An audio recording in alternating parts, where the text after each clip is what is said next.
안녕하세요. SK하이닉스 주주님들 그리고 구독자분들, 저 박프로 인사드리겠습니다. 자, 오늘 SK하이닉스가 마이너스 3% 정도로 장 마감을 하였습니다. 좀 아쉬운 모습이긴 한데 어저께 좀 급등이 나오면서 이 주가가 상방으로 흘러가는 게 아닐까 어느 정도 기대를 하시는 분들도 많았을 거라 생각을 하는데 주가가 하락을 한 이유는 분명히 있죠. 지금 이 SK하이닉스의 주가를 결정하는 건 결국 우리가 인정하긴 싫지만 결국 글로벌 증시 그리고 미국 증시를 따라갈 수밖에 없다. 그게 바로 시장에 대한 흐름을 따라갈 수밖에 없다라는 걸 여러분들이 인지하셔야 됩니다.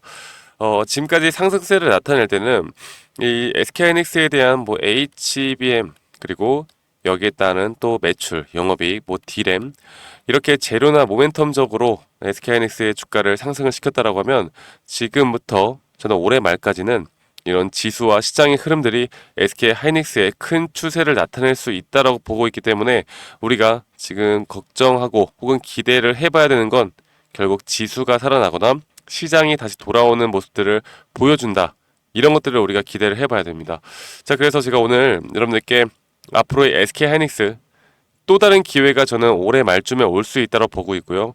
단기적으로 볼 때는 단기적인 상승은 나올 수 있다라고 제가 계속해서 강조를 드리고 있습니다. 거기에 대한 근거와 이유들을 여러분들께 말씀을 드릴 거고 앞으로의 시장 상황이 어떤 식으로 흘러갈지 그리고 9월에 금리 인하가 있는데 이런 금리 인하가 SK하이닉스의 주가의 흐름에 또 어떤 식으로 영향을 미칠지에 대해서 말씀을 드릴 테니까 여러분들 영상 끝까지 집중해서 시청 부탁드리도록 할게요. 자, 지금 보시는 것과 같이 엔비디아도 종가가 100달러가 깨지는 만큼 이런 반도체주가 계속해서 힘든 모습들을 보여주고 있습니다. 이런 흐름들 때문에 엔비디아뿐만 아니라 지금 빅테크 기업들이 계속해서 안 좋은 모습을 보여주고 있거든요. 그런 흐름들 때문에 SK하이닉스와 삼성전자가 힘을 받지 못하는 거라고 보시면 되시겠고, 자, 그러면 과연 이런 것들이 언제 끝나고 SK하이닉스에는 또 최근에 어떤 내용들이 나왔나 좀 보도록 할게요. 삼성전자와 SK하이닉스가 호황이 끝이다. 국내 전문가들 호황이 끝이다라고 생각하시는 분들이 많은데 현재 전문가들은 절대로 피크아웃이 아니다라고 보는 게 맞습니다. 피크아웃이 뭐냐? 이 정점을 아직 찍지 않았다라는 건데 앞으로 반도체에 대한 그리고 3분기, 4분기 우리나라 지금 대형주 중심으로 삼성이나 SK는 매출 영업이익은 계속해서 좋을 수밖에 없어요. 자, 그런데 우리는 주식을 배울 때 매출과 영업이익, 회사의 가치가 좋으면 주가가 올라간다라고 배웠는데 그것보다 더 상위 호환이 뭐냐? 바로 시장이다. 시장을 이기는 건 없다라는 걸 일단 인지를 해야 됩니다. 자, SK하이닉스가 신용등급이 BBB로 상향이 됐고 HBM이 시장의 선도가 될 것이다라는 건 어느 지금 글로벌적으로 어떤 신용평가사를 보더라도 다 인정을 할 수밖에 없는 거예요. 그만큼 SK하이닉스에 대한 기업의 가치는 뭐 우리가 의심할 여지가 없죠. 하지만 말씀드렸던 것처럼 결국 주가가 하락하는 것보다 시장이다. 그러면 우리가 앞으로 이 시장의 흐름을 예측을 하고 이 단기 고점이 나올 때 우리가 어느 정도 또 현금화를 하거나 우리가 어떤 식으로 이끌어 나가야 하는지 또 현금화를 어디서 하고 우리는 앞으로 경기 침체가 온다라고 하면 주가가 빠지는 것까지도 좀 생각을 해봐야 되는지 이런 부분들을 좀 더 말씀을 드릴게요. 자, 제가 오늘 말씀드리는 게 여러분들이 앞으로 SK하이닉스를 끌고 가는데 저는 가장 중요하다고 봅니다. 자, 제가 일단 먼저 보여드려 보자면 현재 경기 침체에 대한 부분이 계속 나오고 있는데 그 이유가 뭐 고용지표, 실업지표 지수 그리고 빅테크 기업들의 실적이 안 좋은 모습들을 보여주다 보니까 이 경기 침체에 대한 우려가 나타나고 있고 두 번째로는 중동 전쟁발 리스크가 있고요. 세 번째로는 바로 이 엔캐리 일본 금리가 인상됨에 따라서 나올 수 있는 문제점들이 계속해서 부각이 되면서 현재 전체적인 증시가 글로벌 증시가 안 좋게 흘러가고 있습니다. 자, 그러면 우리가 주가 하락 그리고 주가 상승에 비추어 볼 때 어떤 점들을 봐야 하느냐? 바로 9월에 있을 금리 인하거든요. 그럼 금리 인하가 어떤 부분들을 금리 인하가 앞으로 지수를 어떻게 흔들어 줄 것인가를 봐야 하는데 여러분 일반적으로 생각했을 때 금리 인하가 시작이 된다라고 하면 어떻게 생각하세요? 금리 인하가 시작이 된다라고 하면 주가는 올라가겠구나라고 생각을 하시겠죠. 네, 그런데 금리 인하가 시작이 되고 주가가 올라간다라는 건 절반은 맞고 절반은 틀린 이야기다라고 여러분들께 말씀을 드리고 싶어요. 왜냐하면 금리 인하는 결국 3%대 혹은 2%대 안정권이 되어 갈 때 그때부터 자산 시장이 올라간다라고 보시면 되겠고, 그 전에 금리 인하가 시작을 할 때는 1999년도 그리고 2000년도 초반, 2008년 그리고 2020년까지 금리 인하가 시작을 하고 나서부터는 이렇게 지수가 빠집니다. 빠지고 금리 인하에 대한 어느 정도 안정성이 나왔을 때 그때 주가가 올라가거든요. 이런 흐름들을 이해를 해야 된다. 그래서 금리 인하가 시작을 한다라고 하면 뭐다? 경기 침체에 대한 시그널로 우리가 생각을 해도 됩니다. 자, 그런데 그럼 9월에 금리 인하가 되면 바로 주가가 하락을 하는 거 아니냐? 그러면 나 지금이라도 팔아야 되는 거 아닙니까? 물어보실 수도 있는데, 저는 개인적으로 9월에 금리 인하가 딱 처음 발표됐을 때는 주가는 상승할 수 있다고 저는 봐요. 주가가 단기적으로 상승할 수 있겠지만 그 단기적인 상승에서 뭘 해야 된다? 바로 이 현금화를 하셔야 된다. 제가 이거는 조금 이따 더 상세하게 말씀드리고요. 그리고 지금 일본 금리에 대한 엔켈이 청산을 좀 걱정하고 있는데, 지금 보면요, 여러분들, 이전에 이 시기에 우리나라 코스피가 뭐 40%, 60%, 40% 정말 큰 폭의 하락이 나오는데, 여기에 대한 시기도 금리 인하와 상당히 유사한 시기에 같이 벌어집니다. 그만큼 지금 앞으로 나올 흐름들을 우리가 정말 정확하게 판단을 해야 되는데, 자, 제가 말씀드리는 것처럼 단기적으로 현재 이런 과대 낙폭에 의한 단기 반등은 나올 수 있다. 하지만 단기 반등이 나온 그 시점에 뭘 해야 된다? 바로 현금화를 하셔야 된다라고 말씀을 드리고 있고요.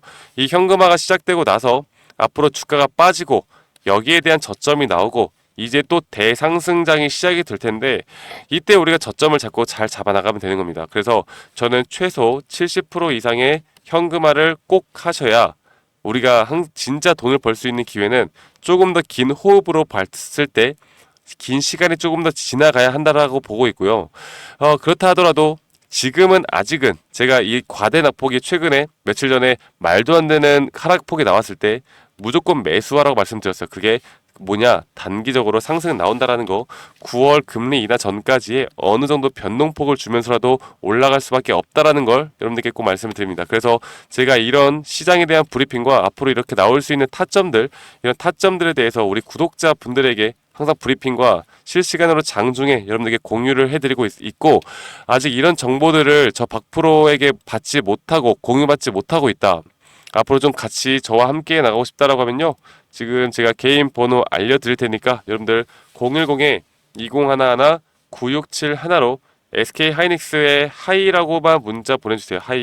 하이라고 문자 한 통 보내주시고, 제가 이런 정보들을 그냥 아무에게나 드리는 건 아니고요. 여러분들 저희 우리 구독자 분들과 함께 나가는 만큼 이 영상을 시청하시고 있다라고 하면 구독 버튼 한 번씩 꼭 눌러주시는 거 잊지 마시고 구독 버튼 한번 눌러주신 다음에 이 번호로 저에게 하이라고 문자 한 통 보내주시면 되겠습니다. 아시겠죠?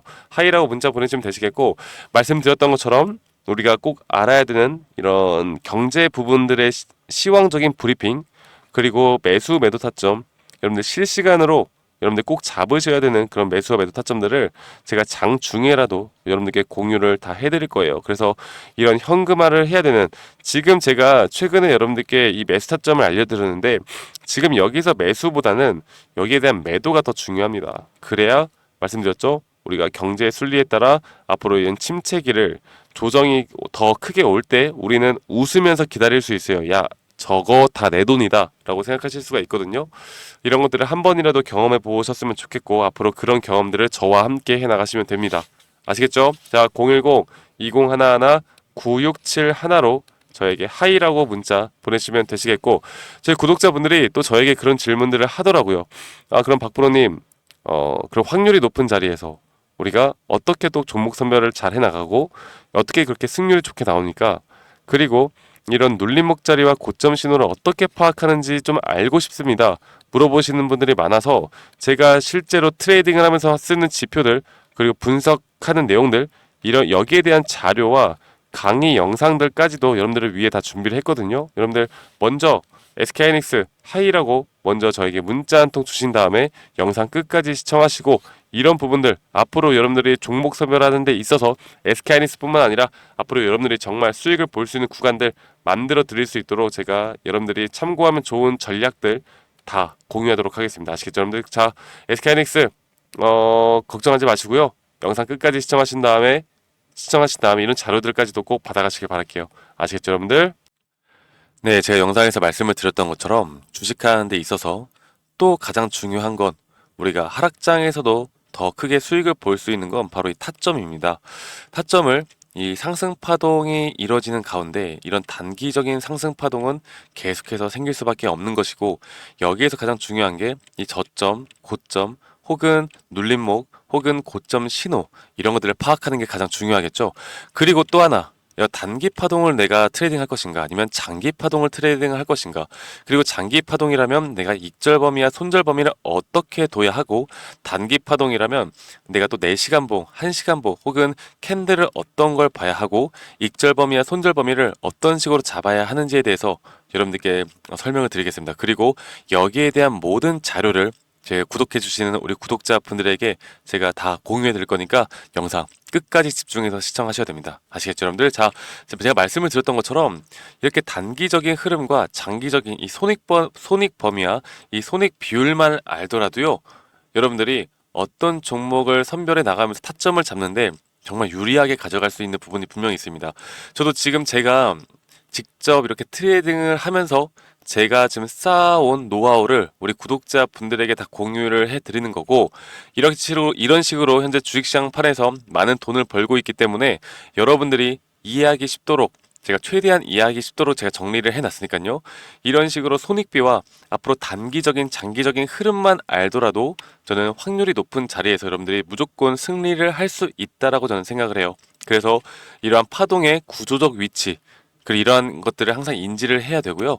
항상 상승 파동이 있다라고 하면 그 상승 파동 안에서는 또 이런 잠 파동에 대한 조정 파동이 나오는 것이고, 이 조정 파동 안에서도 단기적인 상승 파동이 나오는 것이기 때문에 이런 것들에 대한 파동을 잘 이해하고 간다라고 하면요, 여러분들 충분히 앞으로 우리가 뭐 100% 수익을 볼 수는 없겠지만, 그쵸? 100% 수익을 보는 건 이 세상에 존재하지 않아요. 하지만 여기에 대한 확률을 높여 나가고 여기에 대한 타점을 우리가 더 잘 잡고 나갈 수 있고, 우리가 계속해서 수익을 볼 수 있는 그런 확률이 높은 자리들을 찾아 나간다라고 하면 결국 수익은 복리로 더 크게 쌓아 나갈 겁니다. 제가 이런 부분들을 여러분들께 교육을 해 드릴 거고, 지금 보시는 것처럼 이런 식으로 제가 정리를 다 해놨으니까요. 이렇게 참고를 해보시면 되겠고, 한 가지만 더 말씀을 드려보자면 결국 저항과 지지가 중요하겠죠. 그리고 저항에 대한 천장이 뚫리면 상방 돌파, 추가 상승이 나올 수도 있는 구간이고, 이게 뚫리면 돌파를 한다, 혹은 이게 뚫렸다가 돌파를 하고 다시 한번 조정이 온다라고 하면 여기에 대한 대응법, 그리고 새로운 눌림목 구간을 또 기대를 해볼 수 있는 구간입니다. 왜냐하면 이 저항대를 맞고 떨어질 때 우리가 여기에 대한 눌림목을 다시 한번 잡고 나가야 하기 때문에 이런 부분들을 우리가 또 기대를 해볼 수가 있겠고, 지지 구간은 이 저항 구간과는 또 반대로 우리가 생각을 해볼 수가 있겠죠. 그래서 여러분들이 내가 주식을 정말 오랫동안 해왔는데 여러 가지를 해와봤는데, 이게 좀 계속해서 손실이 난다, 아니면 내가 수익이 나는 게 정말 힘들다라고 하시면요, 여러분들 이것만 보시고 여러분들이 이것만 좀 이해를 하고 가시더라도 저는 여러분들 분명 앞으로는 무조건 수익을 볼 수 있는 그런 트레이딩을 할 수 있을 거라고 생각합니다. 적어도 지금보다는 나은 환경에서 여러분들이 트레이딩 할 수 있을 거라 저는 생각을 하고 있고요. 여러분들에게 이것보다 더 디테일한 자료들을 여러분들께 드릴 거고, 혹시나 내가 현재 주린이다 아니면 주식 초보다라고 하면 제가 따로 이렇게 우리 또 주식을 처음 접하시거나 잘 모르시는 분들을 위해서 또 정리를 해놓은 PPT가 있습니다. 그래서 여러분들께 가장 도움이 되는 자료들, 그리고 주식의 기초 원리, 그리고 캔들 보는 법, 이평선 보는 법들까지도 여러분들께 다 설명을 해드리는 자료들, 이 모든 것들 다 제공을 해드릴 거고요. 마지막으로 제가 여러분들을 위해 정말 열심히 찍은 이런 교육자료 동영상들까지도 보실 수 있도록 제가 링크까지도 알려드릴 겁니다.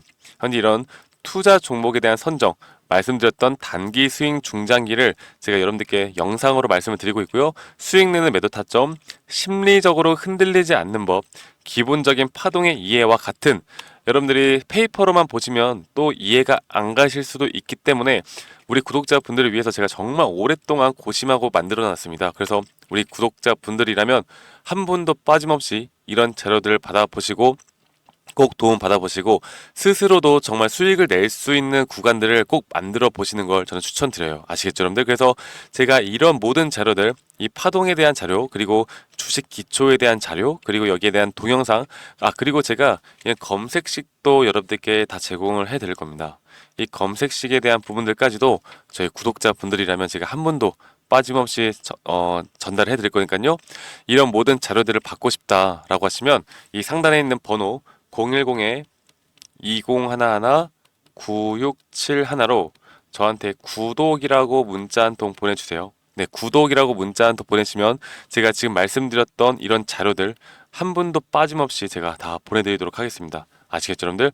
구독이라고 문자 보내시면 되시겠고, 제가 여러분들께 이렇게 자료를 제공하는 이유는 지금 현재 제가 이런 기법으로 실제로 수익을 많이 내고 있고 여러분들이 영상으로 보셨던 것처럼 타점이 가장 중요하기 때문에 물론 기업에 대한 시황, 그 기업에 대한 재료 모멘텀도 정말 중요하겠지만 결국에 우리가 돈을 버는 건요 밑에서 사서 비싸게 파는 게 돈을 버는 거 아니겠습니까? 가장 주식의 기본 원리와 원칙에 대해서 여러분들께 말씀을 드리는 거예요. 그래서 이런 점들을 꼭 같이 공부해 보시고 여러분들이 앞으로 더 성투하는 그런 주식판을 더 재밌게 수익으로 이끌어 나가는데 제가 도움이 되었으면 좋겠습니다. 아시겠죠, 여러분들? 그래서 010-2011-9671로 저에게 구독이라고 문자 주시면 제가 여러분들께 한 분도 빠짐없이 여기에 대한 자료들 다 보내드리도록 하겠습니다. 아시겠죠, 여러분들? 그러면 오늘 하루도 마무리 잘 하시고요. 여러분들 저는 다음에 더 좋은 영상으로 인사드리도록 하겠습니다. 감사합니다. 박프로였습니다.